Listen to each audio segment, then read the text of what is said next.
Hello, I'm Alan Davies. You're listening to the Tuesday Club. This is the Arsenal podcast, and I've got Ian Stone with me this morning. How are you, Ian? How am I? Yes. That's a complex question, Alan, which we'll answer in the next hour. Yeah. I'm not even going to ask how you are. Because, you know what? Introduce. Don't.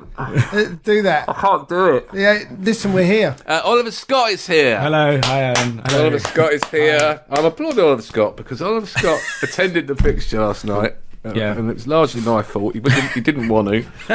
We're recording this, listener, on the morning after a thrilling Premier League encounter with the free-flowing passing machine that is Southampton. And Ollie got back. What time did you get back to Rye last night? I got home at 1:15. And then what happened? I don't have a key to my house. Doesn't have a key to his own house. I know. He couldn't get in his own house. You could have stayed at mine. I know, you said that. That's kind of you, but... No, but more to the point, you could have had a key card. He could have a key to mine. You haven't got a key to your own That's home. the point, you can have a key to Alan's. Well, I don't know, I had a key to my old house. you've got a key to... You should have gone there. Who lives there now? Do you know? I do actually. It's a woman called Julia, who used to be a presenter of Robot Wars. I don't know if... I'm sure some of our listeners... That's Right. great Charles, isn't it? I think in the sort of quiet years, the Love doldrum Robot years. Wars. Let's talk about Robot Wars instead of the Premier League. Well, yeah. But look at those nerds' faces when they came out of the shed with their monster and 30 seconds later have been sawn in half. By something that was powered by a battery from a Boeing. But I have a... Oh no, bloody hell, fire. Mavis! Mavis is dead! So you could have gone around Robot Wars out. I could have done that. 1:15 in the morning though. So what was it? High-speed train to Ashford? High-speed train to Ashford. Low-speed minicab to Rye? Extremely low-speed minicab. Was it horse and cart? Let's go back into the 19th century. It goes further and further back. It's a bloke waving a I had flag. to walk the last 2 miles across the marshes. Across the bog, yeah. No. Well, it is A great expectation. With no hope of getting in my house at the end of it. Why? The key is annoying me. I got to be honest with you. I'm sorry. You know, you're grown up. I know. Well, you say Alexander's got his. He's own 14. key. My son, he's got a key. Oh dear. So then, so you couldn't get in the house. I couldn't get in the house, but fortunately we have a kind of outside room with a bed in that. So you were undercover. It was There's very no danger of cold. dying of exposure. No, Well- it was cold in there. Bloody, it's cold out there. It's freezing. It's colder. I'm telling you what, mate. It's a hell of a lot colder in Rye than it's ever been in London. Exactly. That's the point. You know, when you get frost on the cars out there, and then in here You it's get frost in like the day down there. Yeah. Yeah. Well, it was essentially outside. Well, it was cold, but at least that I hadn't locked that door, so it was Did you get undressed? I kept my tie on. Just your Does tie? that provide warmth? Well, it's like a scarf. Isn't it? Just a tie. It wasn't. At least you had the warmth of the game. I was going to say, yeah, that was the like memory central of that heating. Oh, glorious. don't have to. Why do you have to bring that up? Well, because that's what we're here for. By the way, I only saw it on Match of the Day. I didn't see the game. I didn't even saw know Match of the Day was on. Match of the Day was on. I The couldn't look at highlights. Match of the Day. We look quite good. I'm in media lockdown. We look quite good on Match of the Day. I got out. I was doing a gig, and I got out of the gig, and all I see on social media is people moaning.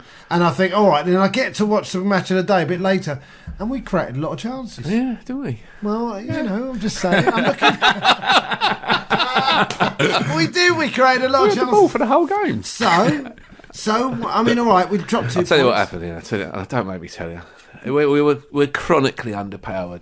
You know the phrase "running out of steam" actually refers to when a steam engine runs out of steam, It does, yeah. and it literally can't power the wheels anymore. quickly. That really is what it feels like. But we still created plenty of chances to win the game. Their goalie had a worldie, right? Yeah, he did make some saves. I mean- some saves, but there was never really a moment where you thought, "Goal, this is it." What with Ozil? With Ozil half a yard out, poking the Well, ball at him. that was how I don't know how he kept that out. It was a fantastic save, I and he really made a don't. number of great saves. So, you know, Yeah. that was the first thing that Alexander said to me. I phoned him up, and he went, "Well, that was incredibly frustrating, but their goalkeeper is fantastic." He is what he said.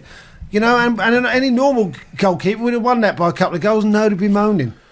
If we're not creating chances, then I'm getting upset. But the fact that I watched Match of the Day and we had 10 chances, 2 or 3 of them which are proper chances, of course we should score. But can I read you some numbers out? Yeah. Right, I want to read you some numbers out. Yeah. Okay, I've got the Match of the Day programme. I'm surprised you haven't burnt it. All right, Mesut Ozil, who we all adore, he's played 22 games this season in the Premier League. How many goals? 5? 2. 3. 3. All right, Theo Walcott, 14 starts, 4 sub-appearances. How many goals in the Premier League? 3. Joel Campbell, how many goals has he got in the Premier League this season? Has he got any? 1? 2. 2. 10 starts. It's shit. Yeah, it's not good enough. There's nowhere near enough goals coming. Alexis Sanchez has only scored in 3 Premier League games this season. He got a hat-trick at Leicester, which slightly distorts his numbers. He's not getting any goals either. We're totally reliant on Giroud, who's gone from quite a fun... Aaron Ramsey, 20 starts in the Premier League. How many goals? None. 4. Yeah. I'm 3 goals in the last 4 games. We're good at this game. 3 It's goals in the really last... dire. Yeah, I know. It's we're in the ballpark. It is dire. There's nowhere near enough goals coming from any of them. And we are getting... Yeah, we got the ball the whole game because Southampton don't want the ball. That's why they let us have the ball. They don't want the ball. They let Gabriel and Koscielny have the ball. They go and mark the fullbacks so we can't get out via Bellerin and Monreal. So Mane and Long go and just do a defensive job for the whole game. The whole game. Long spent the whole game just pushing our centre-backs when the ball was in the air, hoping he might get away with one, because that's all he's really got in his locker away from home. Mane did nothing, really, in the game except run and chase people. And when he got sub-Mane, he started to run off, and then he quickly realised he had to walk, so he stopped and walked. It was... The time forced it took 30 seconds over every goal kick. They broke up the play with lots of niggly fouls. Yeah, but it's not there. You can't really ever give a yellow for. So that's what you're up against. Yeah, well, it's very, very frustrating, but we just don't have the power and the oomph to get through this. The first half was a total waste of time. Yeah. You need much more. The centre of midfield is a dire situation because Flamini, even though we've gone and signed someone in El Neni who's obviously not going to play, I don't know when he's going to play him. So that was a good transfer window, excellent. Compared with the last transfer window where we got checked, thankfully, but we didn't get anyone. And so now Coquelin's not quite ready, but still a better bet. Arteta, I don't think, appears to have given up on him. What are we doing in central midfield? There's no relationship. Why did El Nene not play? I don't know. He was walking about in a suit on the touchline. He looks good. So he's injured. Yeah, he looks We've great. Him already. He looks like he should be hosting The Voice or something. That's what he looks like. I'd like it if the chairs The Egyptian version of The Voice. Who's that bloke down there? He works for Egyptian TV. Oh, yeah. That suit's excellent. He's been shopping. He's been here a week. Ramsey and Flamini don't appear to get on. They certainly don't look at each other or talk to each other. So when the ball's with our centre-backs and we're trying to play out, it's got to go through Ramsey or Flamini. It's got to, but Flamini seems unable to get involved with play in that way, to build play from there, or doesn't want to, or it's too easily thwarted. So we make Ward-Prowse and Wanyama and the other guy, whatever his name is, Romeo or whatever, the Spanish guy was at Chelsea for a bit. They look like world beaters, They're showing no ambition to get in our half. It's not their job to show any ambition at all. So the first half was it. So we have to win the game in the second half. Now there was an amazing bit of skill by Ozil to get on the end of that long ball and nearly scored. I don't know how Forster kept that out. Absolutely amazing. He brings it down. It's a perfect touch. But this is now. We were underpowered at Stoke. We looked feeble. That was a 0-0 where we should have won. Stoke aren't doing very well at the moment. They can't score a goal. We should have won at Liverpool. We should have scored 4. Yeah. And we blew it against Chelsea. We blew that and the Chelsea game. Yeah. Yeah, no, it hasn't been good lately. And this horrible feeling of sliding. I'm watching Jamie Vardy score. I'm thinking about Tayo in India on a beach somewhere. Thinking, tell me again why you don't want to sign Vardy. Tell me again, how did they find these people? What is going on that they've got Mahrez and Vardy and Kante? What is going on that Tottenham have got Dele Alli? Tottenham fans are hilarious on Twitter at the moment, right? Because they think they're above us. They're bouncing off the walls. But Dele Alli's got more goals in his first season in the Premier League than Jack Wilshere's got in his whole career. Yeah. And how are we missing people? Have we ended up starting with Arteta and Flamini as our backup in centre mid? What happens if we get an injury? Well, we did. And Santi's gone. Yeah, Jack's not coming back. Coming back, is he? I mean, we looked so poor. We're missing players, and it hasn't gone well. But 2 points. We did get in the area a lot. We had the ball the whole game. Yeah. They just let us have it. And we cannot get through. Look, I mean, Alexander... It was killing me. Alexander said there's 2 things that wound him up. Right, he did have you shouting. Was one of them. down his ear hole. He didn't say you, he said the crowd. Of which I think he certainly meant you partly. No, it was more the fact that the crowd are getting on the players a little bit, and every time they misplace a pass, there's general, what's he doing? What's he doing trying that pass? It's immense frustration. Yeah, no, of course, I understand that, but it doesn't help, does it? It doesn't help. But Ian, what are you going to do when you've paid £1,000 to sit there? And you know there's £90 million in the bank, and you know that we need a central midfield player who can dominate. There is a gaping Patrick Vieira-sized hole in our midfield, right? We went to the Patrick Vieira. We were very lucky. Thank you to Amy Lawrence, friend of the podcast, our only friend, who took us to the Patrick Vieira tribute dinner. I sat next to Liam Brady. Liam Brady was at our table. Lauren was at our table. It was great. And there's Vieira and Petit chatting and laughing. And I went up to them and I gazed up at them. Nuzzled. I took about 98 selfies. There was a lot of shots. Lucky for me, Petit was nearly as pissed as I was. It was lovely. It broke my heart that there's obviously some deep freeze going on between Wenger and Vieira. So Wenger's not there and not mentioned. Did you say he didn't mention? He didn't say his name. He didn't say his name. It was really weird talking about all the influences of his career. They've fallen out. And talking about an elephant in the room. It was the elephant in the room. It was ridiculous, but more similar the point. Way to Keenan Ferguson. You know, he's my. I nearly died for you, father. I'm not your dad. Can I have a job? No. I hate you. All right. It's like that. It's like that. It is, and it is galling, of course, to watch Patrick Vieira talking about Man City and all the rest of it, and think we used to have him. He used to play in our central midfield, and they showed clips of him. Brian Marber gets up. We decided to find a role for Patrick within the football club because there's a player within the football club and knows how to win football matches. Alan football Bennett. Twat. Yeah. He's a football twat. Yeah.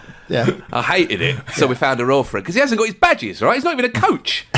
So we made him director of youth development, gave him an office. They gave him an office and had him walk about because they brought him in to boost the brand, right? As part of their long-term strategy. And mate, I was howling with laughter the week. Well, the other day I was reading one of the papers about Manchester City's successful, enlightened, it was described I saw that by some dickhead. I think it was in the Independent. Yeah. Their enlightened recruitment policy, identify targets, 4 or 5 options. What are you talking about? They've just done 54 million quid on a winger. How's that an enlightened recruitment policy? They did another 49 million and they identified the 2 best young wingers in the world. And how much? And put 100 million quid on the table. How's that enlightened?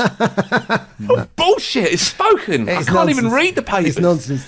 So they've blown everyone out of the water and signed the 2 best young wingers And now in they've got the European best football. manager. Yeah. Now they've got the best manager, but they're still behind Leicester. Yeah, at the moment. Who can sign people for 4 million quid who are better than ours? I'm not even cheering on Leicester though. Oh, The moment I start cheering them on, they'll blow it because that's how it works with my support. I want them to win as much as you do. I'm gasping for them to win. Of course. Please, God, let them win. I hope they beat us 6-0. Oh no! Now we're behind. Go on, Reg. Honestly, I was talking about on the buses. Last night I was virtually, I hate you, Butler. I was really, come pass it, Reds. Pass it to a shirt. Not out of play. Walcott! You're shit! I've lost it. You got the programme there. 10 years of Theo Walcott. 10 years of Theo Walcott. Oh, has there ever been so much goodwill directed towards one man? He is now only Premier League appearances under Arsene Wenger. Only Thierry Henry, Dennis Bergkamp, and Patrick Vieira, by far the best player never to have won Footballer of the Year, have made more appearances than Theo Walcott under Arsene Wenger. I can't. It's killing me. He scored 80 goals in 10 years. We should sit back for a bit. Oh yeah, I would. 10 years of Theo Walcott. He said that he scored a brilliant goal against Manchester City. It is the only thing he's done. Great goal. I'm looking at it thinking, what is happening? There's so much faith from Arsene Wenger in people he signed as teenagers. He gets them as teenagers and he backs them and he backs them and he backs them and he backs them and then eventually he gives up after about 10 years. And they let him down. Look at all the teenagers he signed around our side, you know? Aaron Ramsey, Joel Campbell, Theo Walcott, all around the side. He bought them all as boys and he rears them and he teaches them and he nurtures them. But they don't have the power of personality, the strength of character to put a foot in, leave a mark on someone, whack someone. They haven't had to fight and scrap their way through the leagues. They haven't had to battle their way out of Africa or wherever people come from who end up in the Premier League and make a mark. Do you know what I mean? I'm serious. That's what I'm talking about. And they don't. They just sort of reared, cosseted, modern British children, right? They don't have... And no, neither does anyone in the ground. So this is what I propose. You rip out all the seats in the North Bank. You put in safe standing rails in the hope that one day we'll be allowed to use them. But for now, we use them as seats. We up the capacity to 65,000. We pack the North Bank with people who live in Islington, and it's 15 quid to get in. And we change the atmosphere in the ground into something that's fiery and means something to local people about Arsenal. You agree about the atmosphere, though? Because that's the thing that catastrophic. Alexander was moaning about that more than anything. It's catastrophic. I understand passion, he said. But he said this moaning, this getting on the players' back. You only hear the moaning because the other people aren't there. There was always the West Stand at Highbury who sat there in silence for every game. I can remember the East and West Upper when Don Howe used to run it along the back four trying to draw one of their midfielder, slow hand clapping. Slow, you used to hear this from the upper tiers. There's always been that, but there was also the North Bank and the Clocking. They were just local people. Yeah. Local people, young working men, working class kids from the estates all around the ground, pouring in. They were the fans. That was the club, and it's totally gone. Completely gone. It's antiseptic in there. At Highbury, if we were at Highbury, I think we'd have more points than we've got this season. Because in a game like last night, when the team is a bit underpowered, it's frustrating, Southampton exceptionally well organised, brilliant goalkeeper, something extra needs to happen. And that's us. It's Highbury. Yeah. You know, and we're back again. We've gone around because we do this cyclical podcast, which we've been doing for years. We're back again to Highbury didn't die for this, right? He didn't die for this. What is the point of having the highest match day revenues in world football? Yeah. And the game kicks off and we just sit there in silence. And we're not the only ground that's been destroyed. Anfield has been destroyed. Going to Anfield used to be one of the most exciting things. Yeah. It was exciting. Yeah. I stood on the cot with a friend of mine who's a Liverpool fan when I was 19 years old to watch Arsenal. Obviously, it was very silent. And Liverpool won 2-0. They had a brilliant team. But it was exciting on there. Old Trafford used to be a great... Going in the away end at Liverpool, you were packed in the corner, squashed in on the terraces. The whole ground, the atmosphere in the whole place was something else, you know. Old Trafford, the Stretford end, that used to be a thing. I stood on there. I used to go to grounds and stand on other people's terraces just to feel it. I stood on there. I know what it was like on there. It was fantastic. Mark Hughes stamped on someone and the whole place went mental. And then the ref did a mime was showing why he was booking him. Only a booking. For stamping, right? He did a little gesture with his leg saying, I'm booking you because of this. And then Mark Hughes mimicked him doing it. And all around me, people were just yelling and screaming it, you know. And I watched the other night, Liverpool played Stoke. In the League Cup semi-final, they have to play You'll Never Walk Alone over the Tannoy, you know, to get the fans going. In the old days, you would have been drowned out. No point putting a song on. They wave a load of flags and they put them down, sit down and shut up.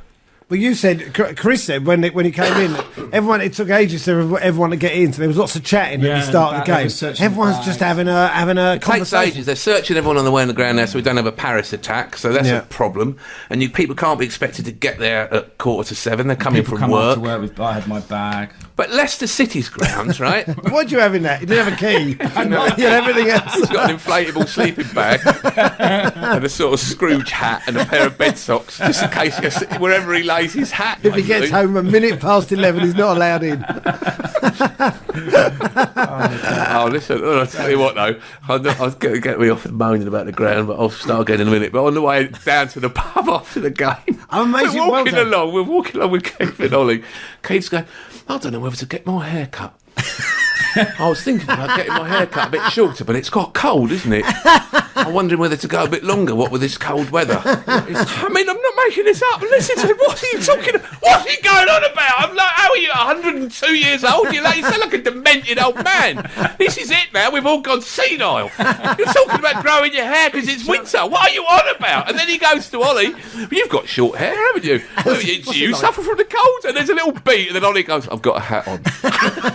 Absolutely pissed myself. It's time for us to get out of the ground, right? We should just get out of the way, give our tickets to someone who's going to yell and scream for the Arsenal, because the atmosphere has been designed out of the Emirates.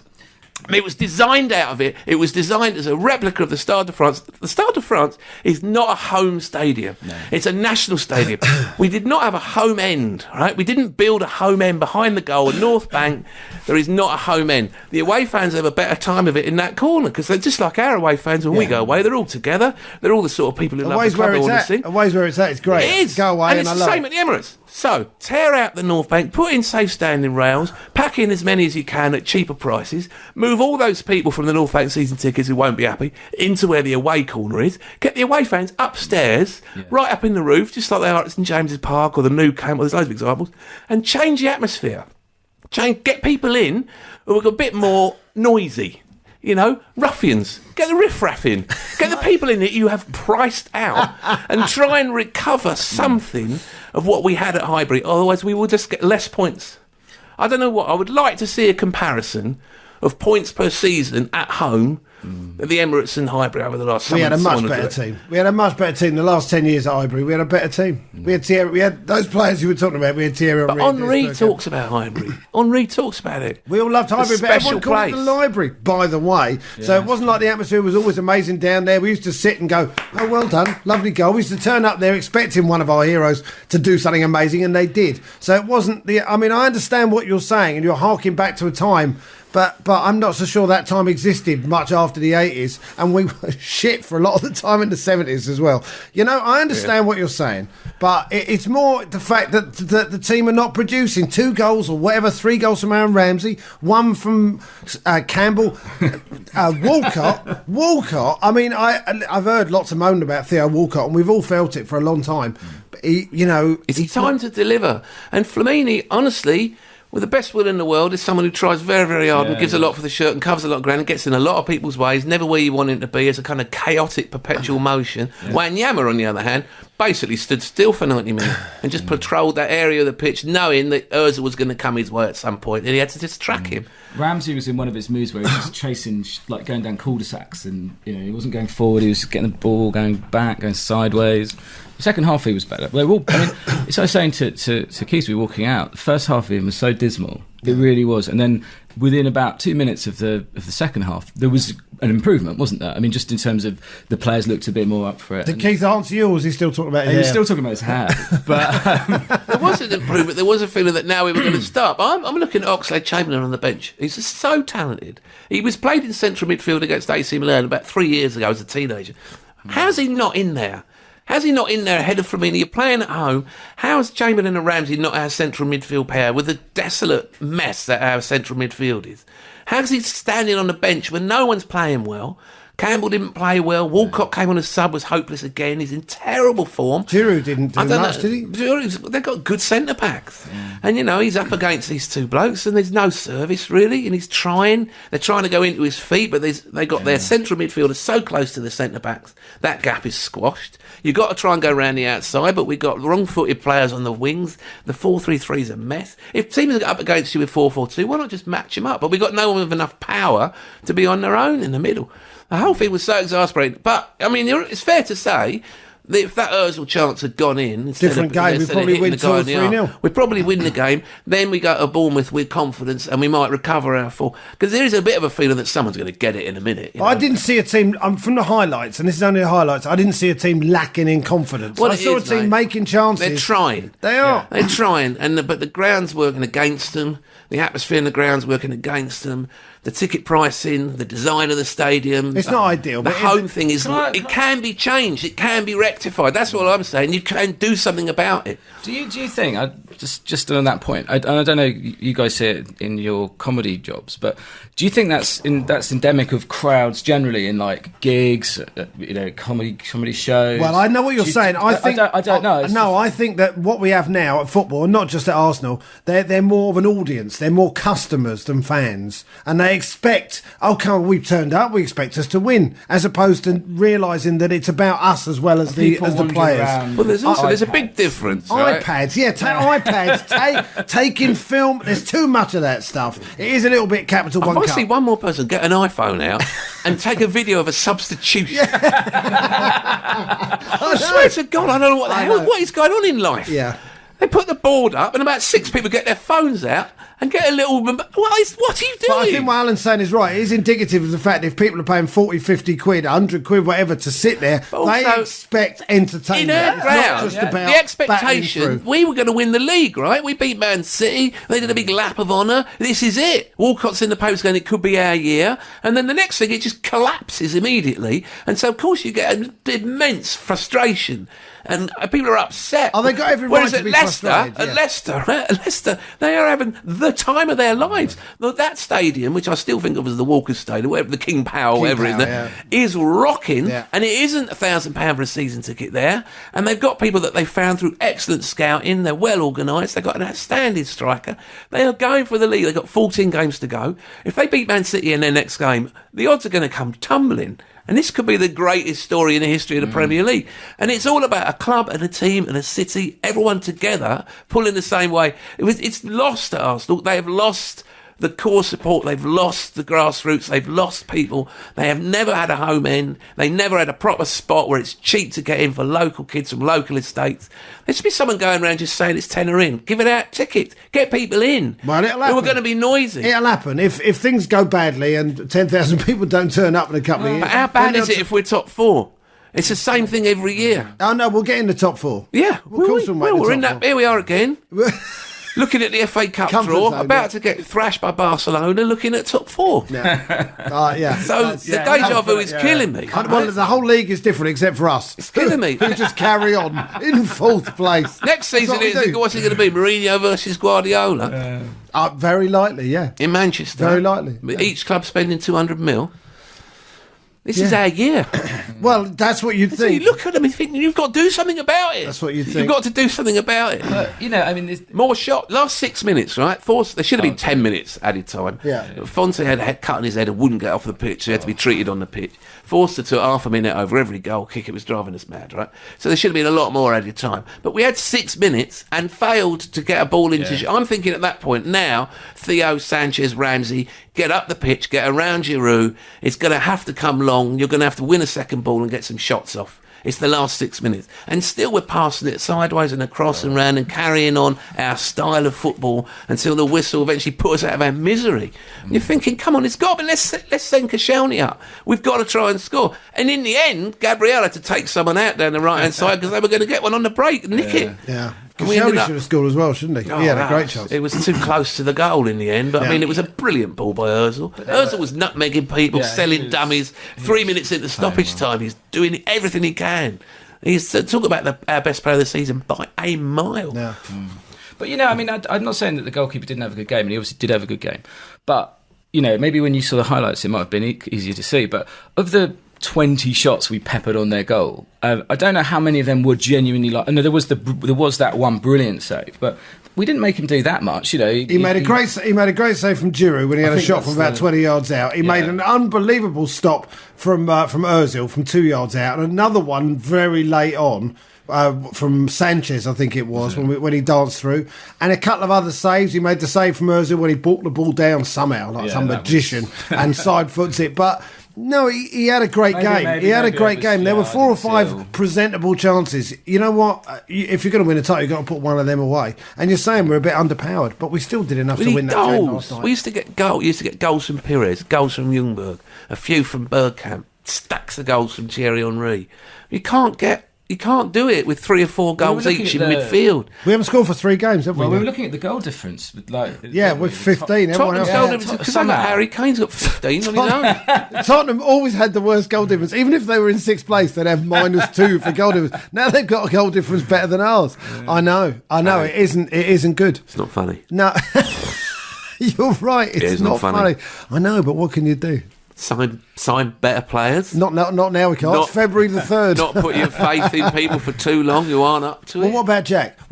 How long do we hang on with Jack? I mean, we haven't. What we've had about 20 games out of him in the last 2 seasons. How long do we hang on? No. I'm just asking. We did with Diaby for 6 seasons, and it stopped us signing another central holding midfield player who played in that position for 6 seasons, and then he left. And then he left, having done what did he do for us in the last 6 seasons? I felt terrible for him, but you know what? It's a pragmatic business. When Raheem Sterling was wanted out with Liverpool, and I said in here, should we go for Sterling? And you were adamant that we shouldn't go for Sterling. And then I said to you, well, Thomas Rositzky's about 108, and he can't walk 10 yards with that bruise in the toe or something.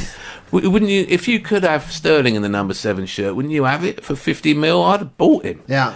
If you've got to be serious, if you want top draw, you've got to be serious. It's serious money. So in central midfield, there must be someone you can just do 30 million. Who's going to? What about this guy at Sporting Lisbon, Carvalho? That they won't sell him now because they're going for the title, and they don't often win the title, right? Yeah, we hear his name all the time. So he's player of the tournament, we under 21s or whatever. You hear these names. Inter Milan, again, I'll say it again, Kondogbia, 25 million Inter Milan. He's the other ones. He's the other name I hear. This is what it costs, is what I'm saying, to get top drawer in there. And we're here with Flamini and Arteta. We're here, they're leaving at the end of the season. How are we relying on these two boys? There's nothing against either of them, right? Loyalty with Arteta, and it sort of stopped us buying another player. He's looking at it thinking, if we get no injuries, and if people who are 32 play out of their skin, we might nick this. And I'll still have 80 million in the bank and I'll look like a genius. But you've got to go and you have to invest. You're looking at it, then you've got to find someone. You must know every player in the world. We are underpowered in central midfield, chronically underpowered. And the thought I was thinking about Vieira and Petit all game. I know. All game. Yeah. Romeo and Ward-Prowse, just would have been on their arses. As soon as you go near Vieira and try and rob him, you get a bruise somewhere, upper arm, on your chest, in your eye. Just one of his gangly arms will just catch you. They showed some of the tackles. If you try and get round him, he will snap you in half. They showed some of the tackles. They didn't even show my favourite tackle, which is on Steven Gerrard in the cup final in Cardiff, which is just one of my favourite moments in football, full stop. Got us out of our seats. We got us all 30,000 Arsenal fans in that end just stood up. It was a fantastic moment. And they showed loads of those tackles, and we haven't put in a tackle like that in central midfield since he left. I said, is there anyone in this team who can win a ball? There's no one who can win a ball. There's no one who can. It's not even about necessarily power. What happened to Coquelin, by the way? Where was Coquelin? Coquelin came on with 6 minutes to go and nearly took the lump out of Shane Long. His first tackle was a clumsy. But why was he not on there? Was he injured? I think he's ready. He was rusty against Burnley. We saw El Neni against Burnley, right? He scampers about. He's got lots of energy, high energy, scamper. He's not a powerhouse. You know, he's not even as big as Coquelin actually. So he's got some shots off. He looked a player. Then the next thing he's in a suit and he's watching from the sideline, thinking that's what you've done. We're going for the league here. We're going for the league. If you don't trust Chamberlain in central midfield, and you obviously don't. In fact, you don't trust him in either wing. Alex Oxlade-Chamberlain, what has happened? He's standing there on the sideline. Confidence We're desperate for a goal. Get him on the field. Surely he's better than what's out there. Do you think one of the reasons we're disappointed is I think that people generally thought, Wenger's trying to change because he'd started signing Ozil and Sanchez and Cech, and it was like he was taking a slightly more pragmatic approach. And he put Coquelin in as well. Yeah, I mean, Coquelin is true. And I think I was personally, no fool like the old fool, but I was personally thinking we were going to have a storming couple of transfer windows, and it was like, right, he's changed, he's going to spend the money, particularly now where it was like within reach. And I appreciate it's difficult to buy people. It's there for us. But money, you can't tell me if you offer like the 90 million quid for someone amazing, they'll sell at any time, any time of the season. It doesn't matter. It just didn't do it. I'd have Sissoko and Wijnaldum out of Newcastle. We have the money. Yeah. If you got the money, it does. It's not like we don't have the money. It's mental. But it was never going to happen. I never thought we were going to spend the money in January. So now we have a big rebuilding job in the summer. Wow. We've got a rebuilding job because Flamini and Arteta and Rositzky are going to leave. There's 3 big spaces in the squad. Maybe you've replaced Flamini with El Neni, you think. Or maybe you might think, I've replaced Rositzky with Iwobi. Or maybe I might replace Arteta with Wilshere. So, I'm done. Don't need anyone. And Cazorla's come back, it'd be like a new signing. Cazorla would be like a new signing. Here we go again. We're off again. I know, but then this is what is this leading to, this conversation? I believe it's called regime change. No, but I'm asking a question. Are we there again after a couple of poor results when we're 2 points off of Man City and 5 points off the top? Let me put it like this. It's really interesting to think of this in the context of our dear Queen. No, honestly. I'm liking where this is not going. Julian Clary again. Come on. No. Because think about it. When our Queen eventually dies or abdicates and Charles takes over, there'll be so many changes in everything that we do. So money will change, stamps will change. So many things are going to happen. Like I know that the younger rules are popular, but the Republican movement will come in, and it will all be. Go on. Nobody says to the Queen, "Oh, you can't run a yacht, or you can't have a train," or say to the Prince Charles, "Oh, you going in the Duchy of Cornwall anymore." But as soon as there's a regime change, all those questions get asked again. Civil war.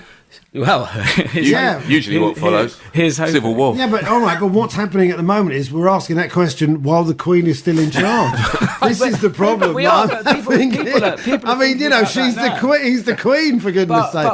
He's on the money. But all you need to think about is you need to sit there and think, okay, so assuming you've got the same crowd, the same stadium, the same income, largely the same players. Yeah. What are the small but important changes that you would see if a new manager walked in? Like, what are they? They're not massive things, but they're quite So the first thing that happens is the new manager, and by the way, there's a rumour already that Guardiola wants Aaron Ramsey at Manchester City next season, so that might be the first thing that happens. A new manager has no loyalty to any of them. Yeah. He's loyal only to himself. He immediately has to change things so that the team does better than it has been doing. He has to challenge for the title. So he'll look at his playing squad, he'll look at his budget, he'll look at players that he likes, and he'll think, he's better than him, I'll take him out, I'll sell him, I'll buy someone and put him in that place, and he'll change the squad. There's no sense. It might be a horrible catastrophe, a la Manchester United, but the truth was, I think Manchester United, for the last couple of years of Ferguson's reign, were punching way above their weight. Just purely because of him. Because they looked at him and they would do more. Yeah. They did more for him than they did for Moyes. And they did more for him than they do for Van Gaal. They just did more for him. They wanted it more. They were scared to go in the dressing room without giving the 110%, or whatever people say. No, I'll give 200%. I'll give 1,000,000%. They gave more percent. They did. But so in the end, though, you can go into a club and you can rearrange the playing staff and improve it. I don't think Wenger thinks he can improve it particularly. He doesn't want to disturb it too much. And then, if I buy this person, it'll kill that one. Kill that one. Stuff. Oh, it's just Danielson. We killed Danielson, didn't we? For example, we were laughing about all the people who want to come back who've been released. I watched Match of the Day last night. Ibue wants to come back. Sendros has been released. Craig Eastman. Sammy and Nasri can't get in the squad. Oh no, don't. I watched Match of the Day last night, and all we were watching Phoebe scored for Bournemouth, and Sean's going, see what he scored for Bournemouth. He missed the sitter and then he scored. Chuba Atbon got a hat trick. Chuba got a hat trick the other day. They're all doing. Adebayor came on for Palace, almost scored. He did. Yeah. Oh dear, see, baby. There's a baby upset as well. Yeah. Liam Brady said that at the dinner we went to that Chris Willock is good. So that's nice. That's how old is he? Good. 14. He's in the under 18s. There's two of them, isn't there? He reckons he's good. Really. Bielik as well is meant to be. No, he didn't mention him. But Chris Willock, he likes him. He likes Willock. So he'll come through in the next. Brady's job 4 now years. is to oversee all the ones that are out on loan. So he goes around the country, going to see them play, having a chat with them, letting them know that they haven't been forgotten. If he worked for Chelsea, he wouldn't have time for dinners. He'd be constantly on the road, wouldn't he? Where am I going now? Give me a day off. Yeah. So tell me that we're going to beat Bournemouth at the weekend. No. Do you want me to? Yeah. I don't know. Who knows what his team? Coquelin going back in. He's got to. If we beat Bournemouth and City beat Leicester, we're 2 points off the top in February. Which is not the worst place to be. I mean, Jesus. You know what? We have to have a sense of perspective. Do we not? I get too hysterical. Well, one of them will step up. Surely we've got enough talent in the team who've scored in the past. Have we? Are they as good as we think they are? They beat Man City, who are currently, and they beat Leicester 5-2, are currently 3 points clear at the top of the table. Yeah. So, we can score. We can. We're just not doing it at the moment. We're scoring a lot less than the others. We've only got 37. Yeah. There's not enough goals in the side. And then Giroud missed that sitter at Anfield. It's killing me. Yeah. Killing me. Yeah. What else did I want to talk to you about? Oh, yeah, we went to that dinner and you pissed off into the VIP area. Tell us about that. When someone comes up to you at a fancy dinner and says, "Hi, mate, I've got some VIP passes here. No. You want one?" What you do then is, I've got a couple of mates with me. Can they come in? You don't just not a backwards glance. What should be happening is you should be coming back to us going, see that bloke over there with the lanyard hanging out of his arse? He said I could go in the VIP area, but my mates couldn't, so I told him where to shove his VIP area. But no, it's like a cloud of dust, like a cartoon. Where's he gone? I got Amy a glass of champagne. Oh, yeah. I took Amy a glass of champagne. Amy did about 500 quid on wine for us. As you know... I kept sending her texts the next day, go, I'm really sorry about all the wine. But then afterwards I remembered, I think I drank wine off every table in the room. I can't be honest. Like a massive mind-sweeping exercise. At the end of the evening, I wasn't looking at you thinking, he hasn't had enough wine. That wasn't the first thought that occurred. If only there was more wine for Alan. Yeah. I'm sorry. You know who's left at the end of the night? Outside the Savoy, getting a cab. Me and Emmanuel Petit. I swear to God, I got about 19 selfies with him on his mobile, very obviously pretending to talk to someone. And then I couldn't find my coat. So I'm going, bearing in mind that I've only just got my voice back. I've had sinusitis, bronchitis, lost my voice. I was talking like this all night. I sounded ridiculous. I was going, Patrick, everyone at Arsenal loves you. You should come back one day when the Queen is dead. I said to her, you can be President of the Republic, Patrick.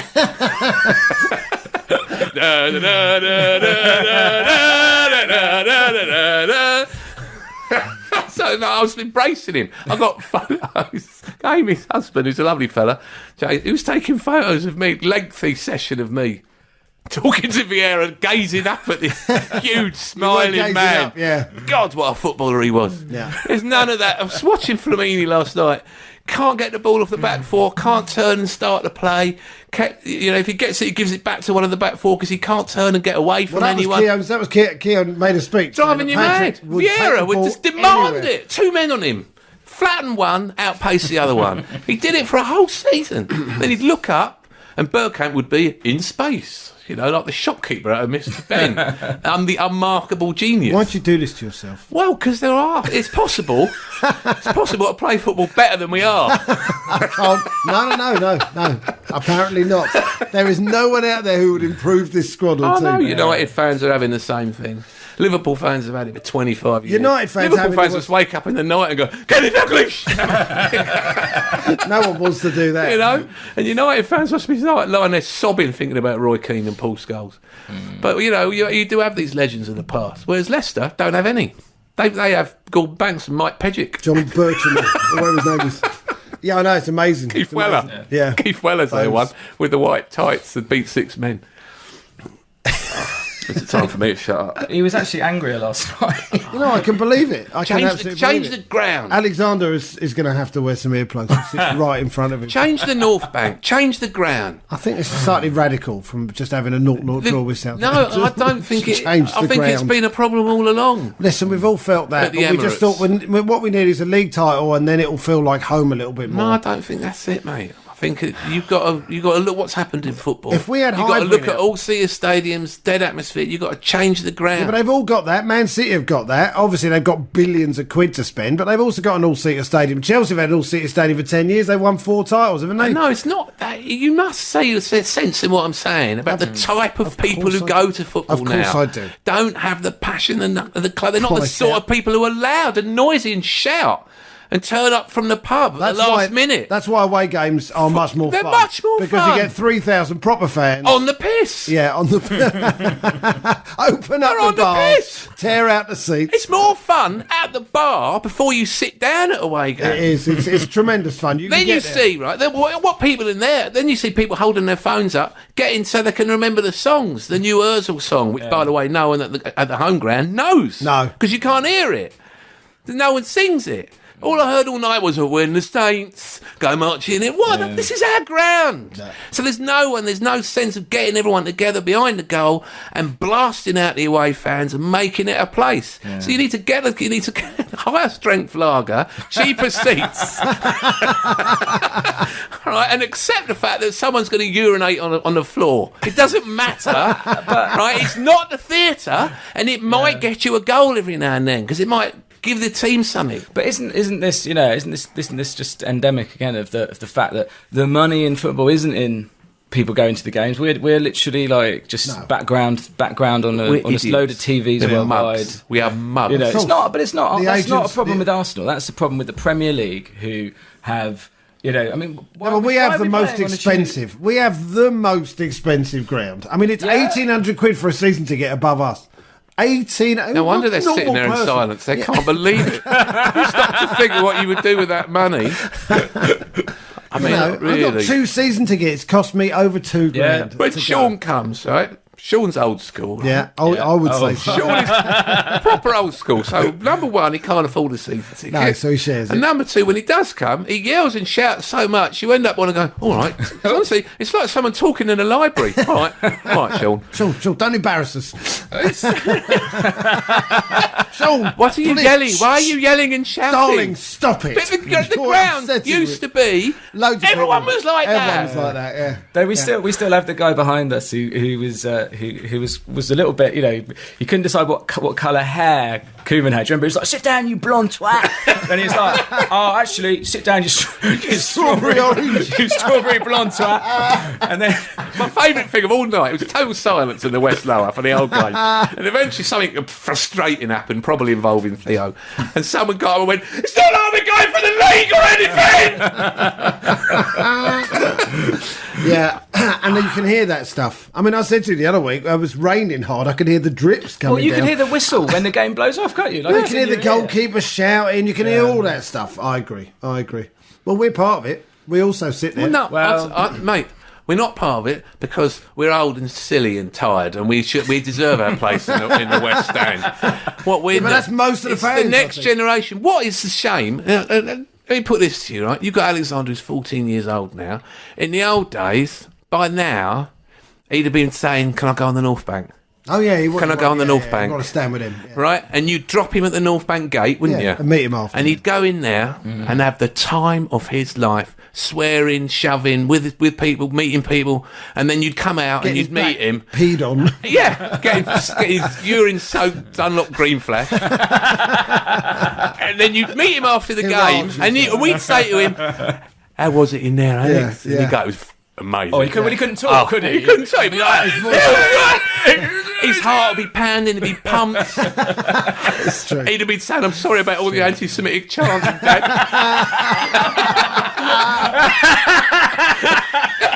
He was. And you just said, it's all right, son. What happens in the stadium stays in the stadium.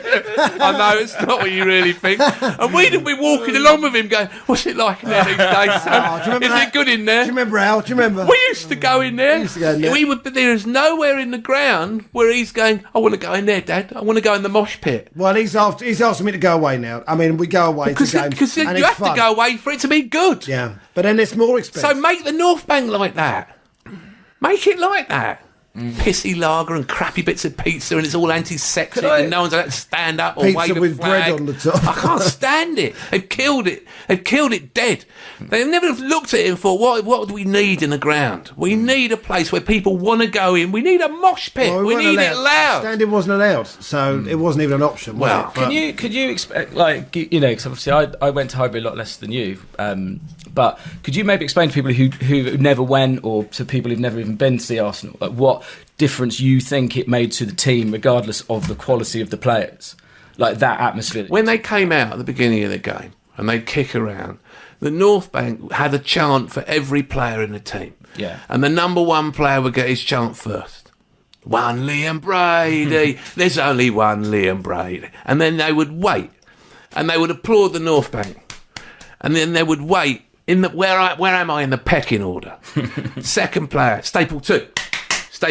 Alan Sunderland. And these chants are coming from different parts of the North Bank. One group of fans do Brady, so another group starts Alan Sunderland, so another group starts David O'Leary, and everyone, 7 or 8 of them would get a song. And 7 or 8 of them would turn to the North Bank. There was a bond between them and the crowd. That is long gone. Long gone. How can you from the corner flag anyway? So that was a part of it. So they knew that we were there, we were watching. They knew when we had a corner, and then we were kicking into the North Bank. Willie Young would come up from halfway. They'd see him coming. Willie. He only scored about 4 headers in his entire Arsenal career, but there's something going on. So when it was Steve Bold flick on at the near post and Tony Adams crashing in, you're crashing into the fans. They're part of it. So it makes a difference. Home games are much more difficult for away teams. It's all too disparate. There's no focal point, is there? You're right. It's just a feeling of the fans, what there is at away games, which is basically loads of people on the piss. And people were standing about on the terrace drinking pints of lager. I'm not suggesting that that's an ideal, but there was a feeling of a load of people out for a Saturday. I wouldn't say that a good shout at the football, maybe a fight. That's the point. I wouldn't say that away games are exactly a family atmosphere. No, they're not a family atmosphere. Good though, isn't it? I went to Spurs away when we won in the Capital One Cup this year, and I wouldn't take Alexandria. It was too dangerous. That's the truth of it. It's not a place for families, but the atmosphere was one of the best I've ever been in. It's fantastic, with us giving them stick and them giving us stick back, and that's part of the fun of it. I agree. You don't get that at the Emirates. You do not. No, and it obviously that intimidates the opposition. It's more fun. Look at Celtic. Celtic had a really average team. They never lost at Celtic Park in about 10 years because of their crazy fans. Celtic used to be one stand with seats in. They could only find about 3,000 people in Glasgow who didn't want to get drunk and yell their heads off. And the whole of the rest of the ground was a massive terrace. Yeah. I went there once. I went to Celtic Park, and it was a League Cup. So I was during the Edinburgh Festival. Right? I got on with one of my mates, 2 drama students, standing. Neither of us spoke for the whole game. And we went and stood in the jungle, and I just stood there, and I loved it. Yeah, that's fantastic. I loved it there, right? And I just thought they used to come down for testimonials, didn't they? Fill the clock end. 7,000 for Sammy Nelson's the Arsenal player who had a testimonial, they'd say, who do you want to play? Celtic. The ground would be packed. My favourite one was when it was Tony Adams' testimonial, and the whole of the clock end was singing There's Only One Jerry Adams. And Tony Adams didn't realise that he's applauding them. He's welling up. England centre half. I hate him, right?